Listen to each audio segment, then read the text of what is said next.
vous écoutez RTL.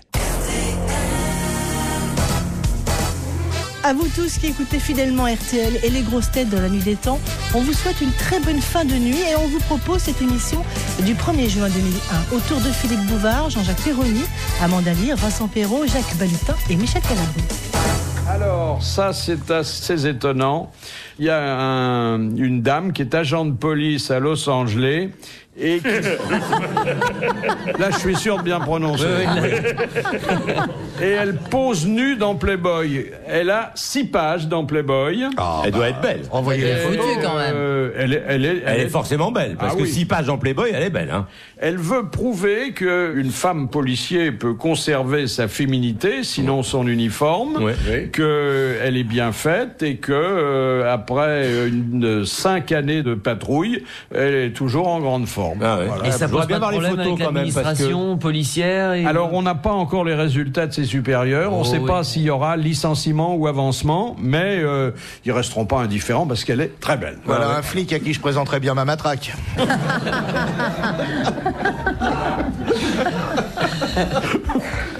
Non, mais il y a un tas de jeunes femmes policiers, notamment celles qui font la circulation sur la place de l'Étoile. Oui. On a envie de se faire contrôler. Super. Une blonde ravissante. Imaginez qu'elle ait seulement son képi. Voilà.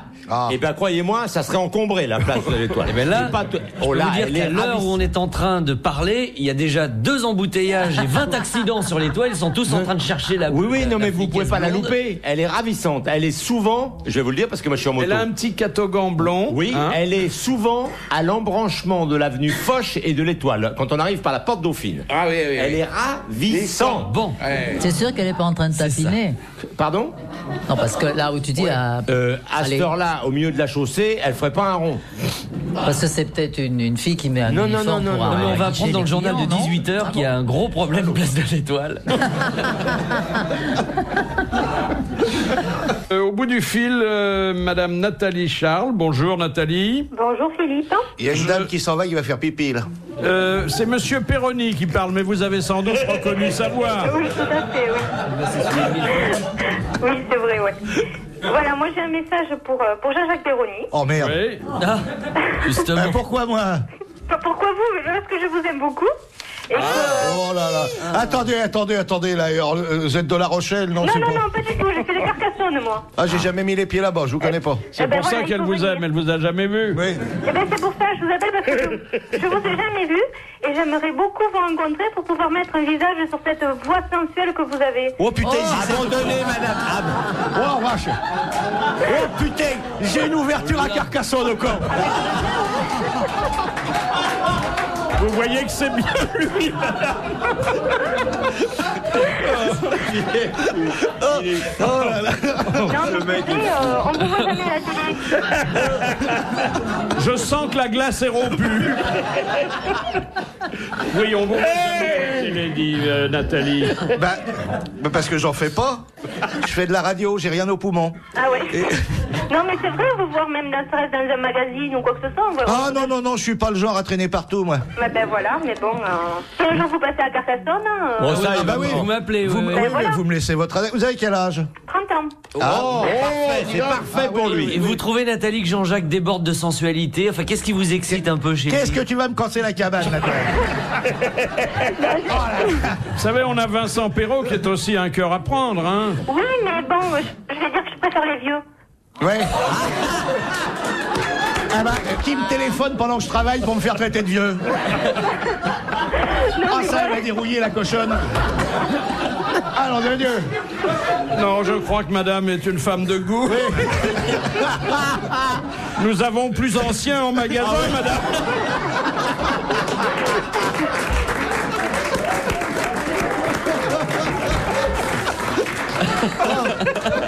Oh. C'est la maison Fourtou qui est en train de livrer. Mais dites, Nathalie, vous fournissez le Viagra avec? Non, moi, rien qu'au naturel, il n'y a qu'à mettre des tuteurs. Non, mais vous serez pas déçus parce que finalement, il est pas mal. Non, il est bien. Ben ouais, mais on s'en rend pas compte. Je vois pas comment il est, pas du tout. Mais c'est bien simple, il a des grands cheveux gris sales. qui lui tombe sur les épaules. Il a un très joli nez. Il a des yeux qu'on ne voit pas parce que les lunettes sont encore plus dégueulasses que les cheveux. Mais et il est très propre sur lui. Oui. Vous repartez bourré.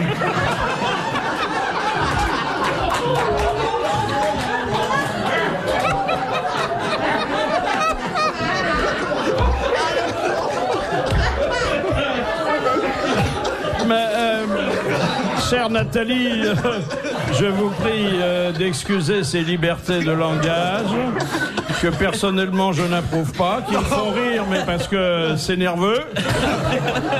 Il en pleure.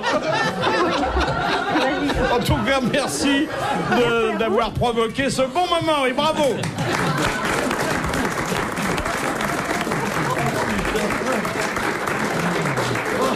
Ah, il s'est parlé aux femmes, hein, celui-là. Ça m'étonne pas qu'il emballe. Oh, Péroni, il emballe ce qu'il veut. Oh, le poète. On a passé un bon moment. N'oublie pas en passant à Carcassonne. Hein. Oui, ça je n'oublierai pas. Revenons à ce qui se passe dans le milieu aquatique. Ah oui. Et là, il ne sera pas question de la piscine du loft, mais de la Grande Bleue, dans laquelle des sous-mariniers français se sont livrés à un exercice de sauvetage. C'est-à-dire, le sous-marin est immergé. Bah oui, c'est un sous-marin. Oui, vous en avez qui sont en surface, hein. Bon, oh. Oui, C'est pas parce que t'as des tickets. Oh, avec, ça va. C'est pas parce que ça va bien maintenant. Tu livres à Carcassonne le soir. Écoute ce que Philippe te dit. Oui, j'écoute. Bon. On met, lorsqu'il y a péril en la demeure ou lorsqu'il y a un exercice au programme, on place dans les lance-torpilles des membres de l'équipage. Oui, on les sort. Oui. Et puis, ils remontent comme ça. Quand on les éjecte? Oui, bien sûr, mais le problème, c'est qu'on peut pas faire ça à toutes les profondeurs. Parce que La preuve, ça a manqué aux Russes. Cours qu'il a. Oui. Sans ça, les Russes, ils auraient fait pareil. Oui, exactement. Quand il est plongé à 1000 mètres, vous pouvez Ils toujours... sont dans des espèces de scaphandres de survie. De scaphandres. De scaphandres. Des scaphandres. Oh, vous aussi, c'est Carcassonne, il vous attire l'hypothèse, là. Hein. J'avoue que ça m'a fait quelque chose. Hein. Oui. Je vous aime bien, mais savoir que quelqu'un vous aimait plus que moi. Donc, il y a eu une quarantaine de sous-mariniers qui ont été aspirés littéralement vers le haut, et ça s'est très bien passé. 4h, 4h30, les grosses têtes dans la nuit des temps. Vous aimez les Miss France, monsieur Michel? Ah bah oui, Sur canapé. Surtout... Talman, hein? Oh. C'est une superbe créature, oui. Qu'elle soit obligée de faire du journalisme pour vivre, ça prouve qu'on vit une époque pourrie, hein? Oui. Ah oui, vraiment. Non, pas du tout, elle écrit ses mémoires. Qu'est-ce qui ne les a pas écrits? Tout le monde les écrit, ses mémoires. Mais il y a un demi-siècle, qu'est-ce qu'elles faisaient, les Miss France? Elles épousaient l'Agacan. Ah oui, mais où sont les Agacans d'antan? Ah oui. Il y en a plus. Et aujourd'hui, qu'est-ce qu'elle fait? Elle travaille avec Thierry Roland. Ça, c'est la déchéance. Et d'ailleurs, elle fait moi qui suis le football, de très bons interviews. Très bons interviews, et j'envie souvent les joueurs, parce que elle a un charme fou, cette femme. Elle est belle, elle a beaucoup de charme. Hein. C'est votre avis, Amanda? Je ne la connais pas. Ah bah voilà, oui, ça, j'ai jamais pu vous faire dire du bien d'une autre femme. Ou vous la connaissez, vous l'aimez pas, ou vous pourriez l'aimer, mais vous la connaissez pas.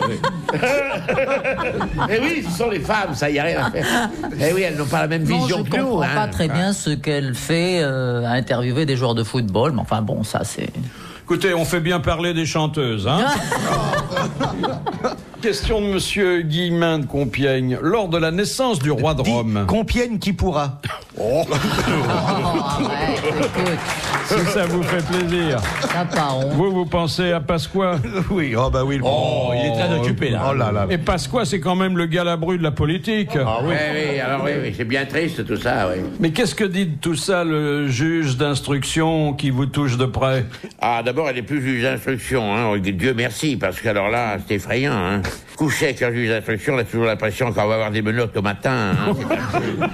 Moi, je suis du côté des inculpés, moi. Je les plains, on les traîne dans la boue. On ne sait pas s'ils sont coupables. Alors, dès qu'ils sont mis en examen, ils sont censés être coupables. Il y a la Ils sont présomption livrés. d'innocence. Hein. Ils sont livrés. Mais on me dit la présomption d'innocence, mais en fait, dès que vous voyez le nom dans le journal, pour la foule, pour le public, c'est un inculpé. Ça, c'est. Autrefois, c'était plus discret, la justice. On ne savait rien. Je trouve ça. C'est mal foutu, la presse, mais en pâture. Alors que beaucoup de gens comme ça qui ont été inculpés, il y a eu non-lieu après. Bah, leur nom a été sali. Et généralement, l'inculpation, c'est la manchette à la une, et le non-lieu, c'est en page intérieure, 3 lignes. Oui, ça on le sait pas. Oui. Non, mais c'est cruel. Mais ça doit être quand même assez émouvant de partager sa vie avec un magistrat. Ah oui, c'est-à-dire que, vous savez, ce côté-là ne me plaît pas. Mais vous l'aviez rencontré... Non, mais voilà, moi, mon affaire est pas compliquée parce que quand je l'ai rencontré, elle était avocat. Et alors, avocat, c'est très sympathique, ça défend le public. Après, quand c'est magistrat, que ça commence à fouillasser, à accuser, c'est plus pénible, quoi. Mais j'aime pas tellement ça. Elle avait de mauvaises fréquentations, là. Voilà. Hein. Ouais. Quand elle rentrait le soir, est-ce qu'elle se lavait les mains? C'est-à-dire que quand elle est rentrée le soir, les premiers temps qu'elle avait été juge d'instruction, mais elle ne l'est plus il y a longtemps, mais quand elle est juge d'instruction, la pauvre, elle était, parce qu'elle est gentille comme femme, et alors, elle s'est fait baiser, si je puis dire. Parce que, une fois, elle me raconte qu'elle a interrogé un truc par l'intermédiaire d'un interprète, parce que l'homme était yougoslave. Et elle dit, mais qu'est-ce qu'il dit? Oh, dit l'interprète, madame, je peux pas vous le dire. Ah si, j'ai besoin de savoir. Non, madame, je peux pas vous le dire. Non, mais écoutez, dites-moi ce qu'il a dit. Non, madame, non, ça me gêne beaucoup. Ah non, dites-le-moi. Eh bien, il dit qu'il a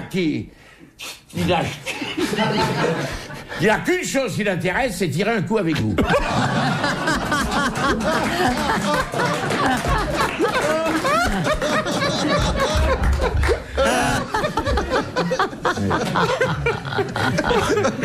C'est magnifique. Ah, il n'aurait pas dit ça à Madame Le Branchu. C'est magnifique. Ni à la juge Eva Joly, hein. Mais votre femme a pris ça pour un hommage. Oui, bien entendu, oui. Ah, ouais. Elle l'a pas inculpé pour outrage à magistrat. Mais là, elle a du cœur, hein. Ouais, voilà, moi ça me plaît beaucoup, ça. Oui. Ça me plaît beaucoup. Mais de temps en temps, elle tombe sur des innocents. Oui, ben, bien entendu. Puis il y a des pauvres gens maintenant, elle est à un tribunal, il y a des pauvres gens. Elle a toute la misère sur le dos, là. Il y a des gens, c'est terrible. Qu'est-ce qu'elle juge, alors, là, maintenant? Eh ben, elle est, comment on appelle ça, au correctionnel, là, je sais pas quoi. Ah, oui. Alors, il y a des pauvres types, là. 5 minutes par dossier? Oui, je sais pas. La pauvre, elle est pas... tout ça. C'est pas gay, hein, c'est pas gay, hein, c'est pas gay. Et elle vous a jamais consulté quand elle hésite sur un jugement? Non, parce qu'elle doit pas me prendre pour un type très fort là-dessus. Parce qu'il y a une partie du poids de la justice qui est sur vos épaules. Oui, surtout que après elle me dit, après dans l'escalier partout, elle entend sale pute, connasse, voilà ce qu'elle entend. Alors entendre sa femme traiter de sale pute, de connasse tout le temps, faut tenir le coup, quoi. Ah oui, c'est dur, hein. C'est dur, oui. Bien, alors la question de monsieur Guillemin de Compiègne. Lors de la naissance du roi de Rome, le fils de Napoléon, les sous-officiers de la garde impériale ont offert un oreiller pour le nouveau-né. Par quoi avait-il remplacé les plumes dans l'oreiller? Par des boulets de canon. Non. Par des balles. Des pétales de rose. Non. Un truc lourd. Non. Des officiers. Non. Du crin de cheval. Non, mais on se rapproche. Des cheveux. De la laine On, du maïs. on se rapproche, pas les cheveux. Des poils de cul. Des poils. Non, pas le poil de cul quand même. Mais c'est à mi-chemin. De la fourrure. Non, attends. Non, pas des cheveux, pas des poils. Pas les poils, des crinières, Non. des vieilles perruques. Les poils des chapeaux des grognards. Non, il s'agit donc des sous-officiers de la garde impériale qui, à l'époque d'ailleurs... Leur moustache. Leur moustache. Leur moustache. Un oreiller de moustache. Putain, il en fallait, hein. C'est une bonne réponse de Jacques Balutin. C'est Jacques Balutin, qui ne savait rien, qui se démerde toujours, tout en ne sachant absolument pas répondre, et qui finit par dire les moustaches. C'est une réponse complètement insipide, parce qu'enfin, le nombre de moustaches qu'il faut pour faire un oreiller me paraît aberrant. Le pauvre petit roi de Rome. Eh oui. Eh ben oui, ça lui apprendra. RTL, 4h, 4h30, dans la nuit des temps des grosses têtes de Philippe Bouvard.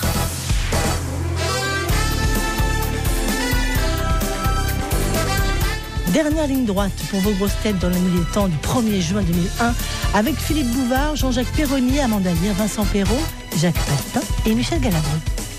Monsieur Leroy de Dinan demande... Vous rajoutez en ville. Dinanville, si vous voulez. Oui, il y a Dinan Sud, Dinanville. Oui, pourquoi pas. C'est pas une des plus mauvaises que vous ayez faites. Non. Monsieur Leroy de Dinanville demande qu'est-ce que le serment de Bourgelat? Bourgelat. J'ai connu un Bourgelat, moi. Maurice Bourgelat. Bourgelat, c'est un monsieur. C'était ou un toucheur de bœuf. C'est un monsieur. C'est quelqu'un qui s'appelait Monsieur Bourgelat. De quel siècle il est, Bourgelat? Je pense que c'est un homme du 19e qui a laissé une œuvre, des principes, et dont médical. on se réclame. Médical. Oui. Donc le serment de Bourgelat, c'est les médecins qui prêtent le serment de Bourgelat? Certains médecins... Le gynécologue. Non. Ah bon? Non. Quoi, c'est comme le serment d'Hippocrate? Non. Certains médecins. Les aliénistes. Non. Les acupuncteurs. Enfin, c'est un homme qui a fait des études de médecine qu'on appelle docteur. Mais en psychiatrie. Non. Mais qui Docteur. exerce une médecine un peu particulière. Les herboristes. Non. Dentiste? Non. Non, médium. Non. Hypnotique? Nautique, Non. Homéopathe. L'acupuncture, les acupuncteurs. Non, déjà. C'est une médecine parallèle, donc. Pas du tout. Elle est tout à fait officielle. naturelle. Et elle exige plus d'années d'études que la Vétérinaire. médecine habituelle. Vétérinaire. Vétérinaire. Ah bon. Très bonne réponse de Jacques Balutin. C'est le vétérinaire. Et il prononce le serment de Bourgelat qui résume les principes fondamentaux de la médecine animale. Voilà. Nous croyons être très forts parce que on fait depuis 25 ans 1h30 de radio par jour. Mais il y a un disque jockey qui est resté 100 heures d'affilée à l'antenne. 100 heures. Ça se passe dans le New Jersey. Alors, ça fait 4 nuits blanches. Il avait le droit de dormir 15 minutes toutes les 8 heures. Il va figurer dans le livre des records. Dans le guide des records. Je dis, avec le style de musique qu'il devait diffuser, ça devait le tenir éveillé, parce que... Sûrement. En général, hein, Mais c'est boum boum. Dans les années 60, pour une station concurrente, il y avait Maurice Biraud qui avait fait ça sur les Champs-Élysées. Il avait tenu l'antenne 2 jours. Ah oui? Je crois que c'était au pub Renault qu'il avait fait ça, Maurice Biraud. Le Téléthon, c'est un peu ça aussi. Oui. Donc nous, avec nos 90 minutes quotidiennes, on peut aller se rhabiller. Non, mais on pourrait peut-être imaginer quand même un record de grosses têtes une fois, essayer de tenir une journée, 24 heures de grosses têtes non-stop, en direct et tout. Alors ça pourrait être fun. Avec des sacs de couchage. Et vous êtes là pendant les 24 heures et nous, le panel, se renouvelons. Ah non, vous restez. Non, moi, il faut On vient vous apporter un petit truc, on vous envoie des copines sous le bureau de temps en temps pour vous. Moi, je fais la pause pour aller faire prêt, l'émission avec Laurent et je reviens après. Non, on serait pas frais à la fin. C'est vrai qu'on n'est pas frais à l'arrivée. Oh, pourquoi? Non, tu te fais du mal, dis pas ça. Vous êtes fraîche comme un gardon. comme l'œil du général Ossarès.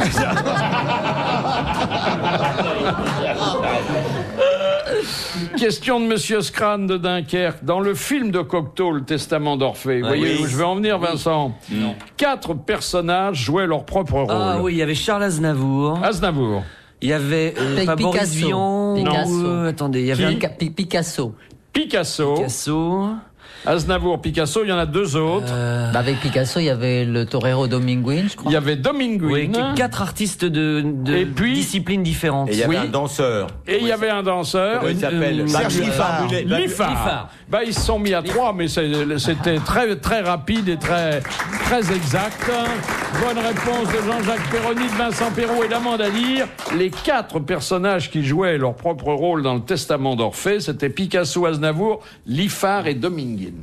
Et voici la dernière citation de Monsieur Ducrot d'Orléans. Pas déjà, je croyais qu'on était parti pour 24 heures, on faisait le record maintenant. Là, il faudra non, il faut un peu d'entraînement avant. On va faire 8, 12 et 24 après. Qui a dit « Il est toujours avantageux de porter un titre nobiliaire, être de quelque chose, ça pose un homme, comme être de Garenne, ça pose un lapin. » Guitry?